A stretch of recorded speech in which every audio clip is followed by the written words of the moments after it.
Mmm, Halo semuanya, perkenalkan nama saya Cantika Cecilia Christy dari jurusan Sastra Inggris 2021. Sekarang saya dengan dua teman saya dari jurusan Teknik Informatika, Matthew Emmanuel Santo dan Eric Masduki Jonathan Sitorus akan melakukan presentasi dari paper kami yang berjudul Mengatasi Penolakan Masyarakat dalam Mengikuti Vaksinasi COVID-19.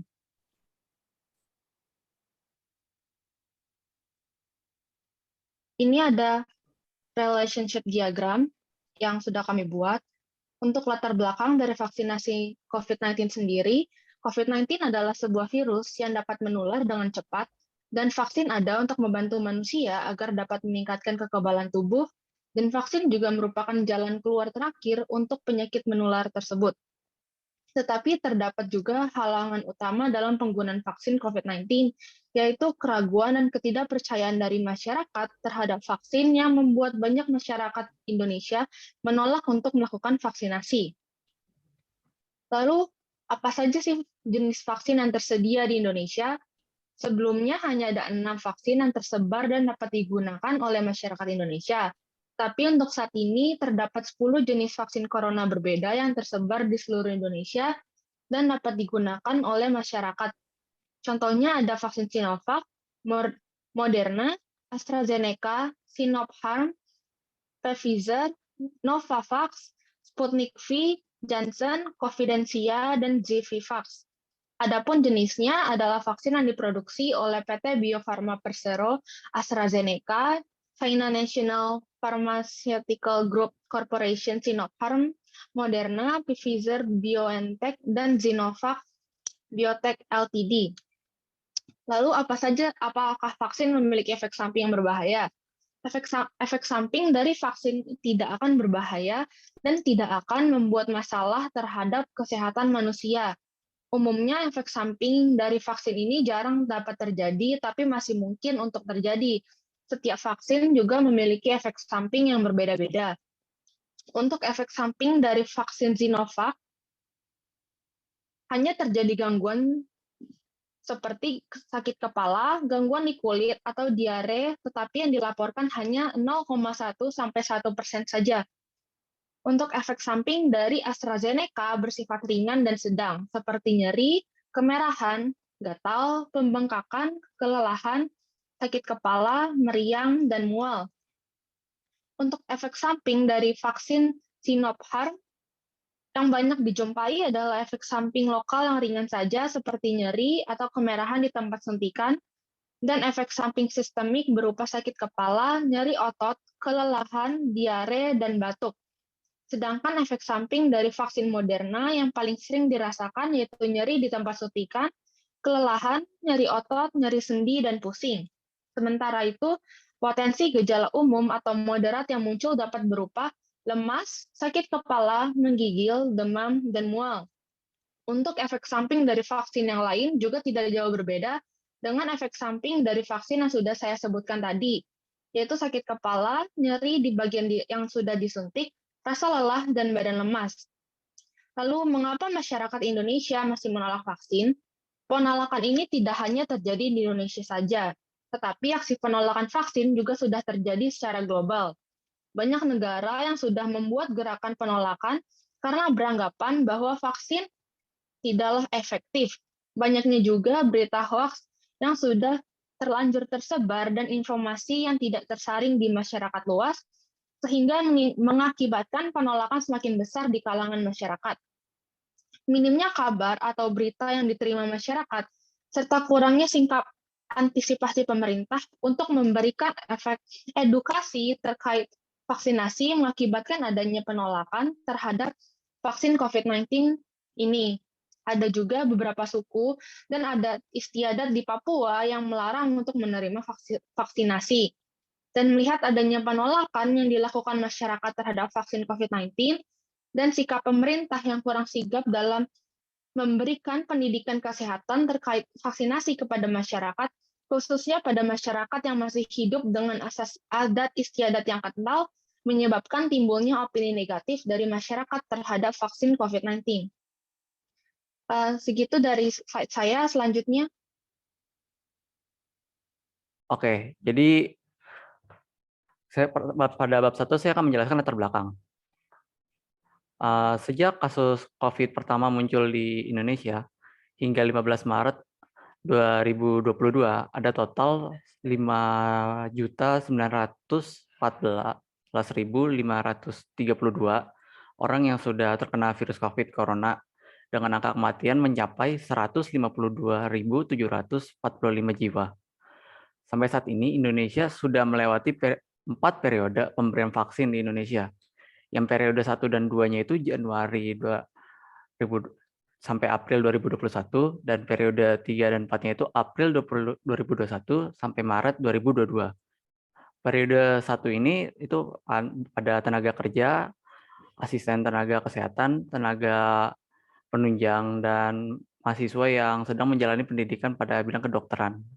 Untuk periode 2-nya itu pada petugas pelayanan publik seperti TNI, Polri, dan lain-lain, dan kelompok usia lanjut 60 tahun ke atas.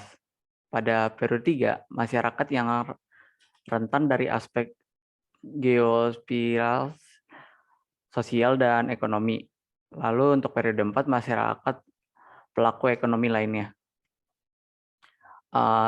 Tapi dengan jumlah angka kasus dan kematian yang terus meningkat, membuat berita tidak benar mengenai COVID-19 dan vaksin beredar dengan cepat.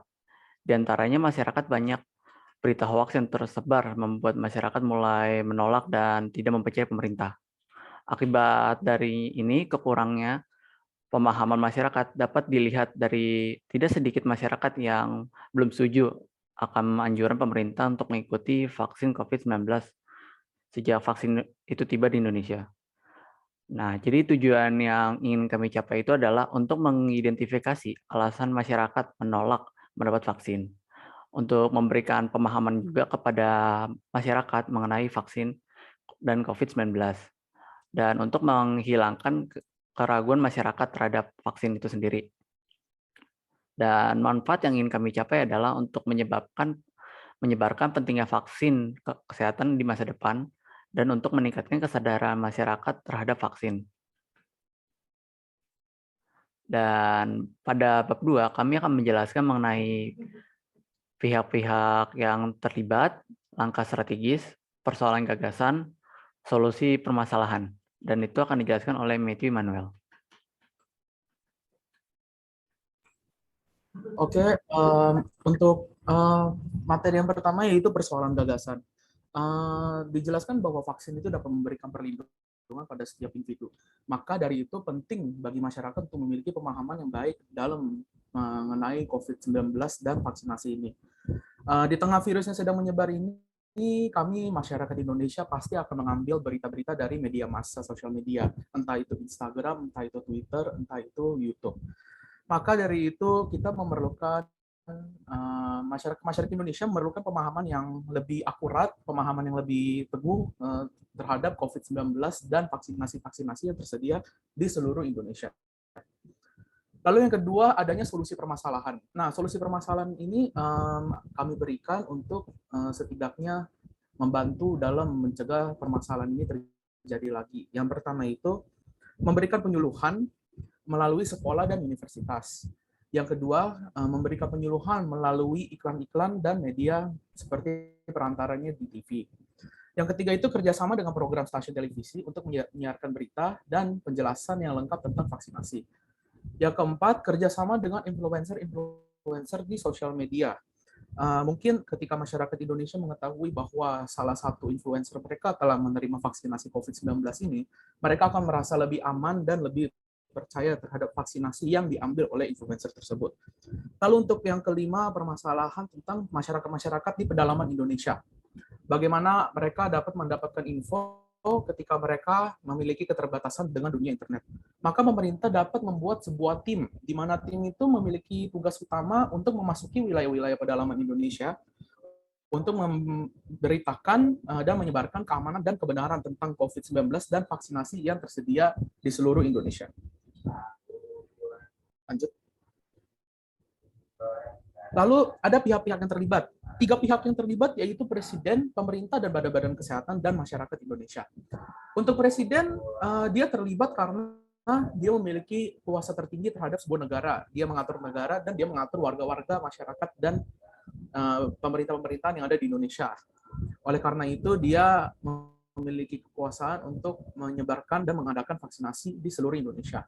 Presiden juga menjadi pihak pertama yang terlibat dalam pengambilan vaksinasi COVID-19 ini dengan tujuan untuk menurunkan kecemasan warga Indonesia.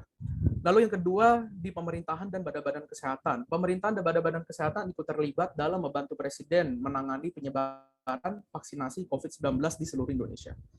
Lalu yang terakhir, masyarakat Indonesia. Masyarakat Indonesia tidak terlepas dari keterlibatan dalam kasus ini, karena masyarakat Indonesia diperlukan kesadaran yang tinggi untuk mengambil vaksinasi COVID-19 ini, agar tidak terjadinya kesalahpahaman antara masyarakat dan pemerintahan untuk mengambil vaksinasi ini. Lalu terdapat langkah-langkah strategis. Yang pertama, menjadikan masyarakat Indonesia lebih paham cara untuk membedakan berita yang palsu atau hoax atau berita yang benar. Banyaknya berita hoax yang tersebar di Indonesia, maka pemerintah Indonesia dapat bekerja sama dengan para influencer untuk memberikan berita-berita yang lebih akurat tentang vaksinasi ini, bahwa vaksinasi ini tidak berbahaya dan vaksinasi ini aman untuk diambil oleh seluruh kalangan masyarakat Indonesia. Lalu yang kedua, lebih mempedulikan pemahaman masyarakat terhadap COVID-19 dan vaksin. Untuk membuat masyarakat lebih mendapatkan pemahaman yang benar terhadap COVID-19 dan vaksinasi ini, maka bisa bekerja sama dengan stasiun televisi untuk mempersiapkan sebuah acara, di mana acara itu memberikan berita-berita yang akurat dan benar tentang vaksinasi COVID-19 ini. Lalu yang terakhir, mengetahui pentingnya melakukan vaksinasi COVID-19 ini. Dengan penyuluhan dan kunjungan universitas dan sekolahan, banyak keluarga yang masih tidak menerima adanya vaksinasi COVID-19 ini. Maka dengan kunjungan ini dapat digunakan oleh pemerintah untuk memotivasi anak-anak muda, anak-anak sekolah, anak-anak universitas untuk mempelajari bahwa pentingnya mengambil vaksinasi ini untuk keamanan negara. Dan dari situ diharapkan anak-anak muda ini dapat menjelaskan kepada keluarga atau orang tua mereka untuk mengambil vaksinasi ini agar tidak ada kesalahpahaman, agar keluarga mengerti bahwa penting mengambil vaksinasi COVID-19 ini. Oke, sekian presentasi dari kelompok kami. Terima kasih telah mendengarkan. Mohon maaf jika ada salah kata dan salah-salah kalimat yang digunakan. Terima kasih.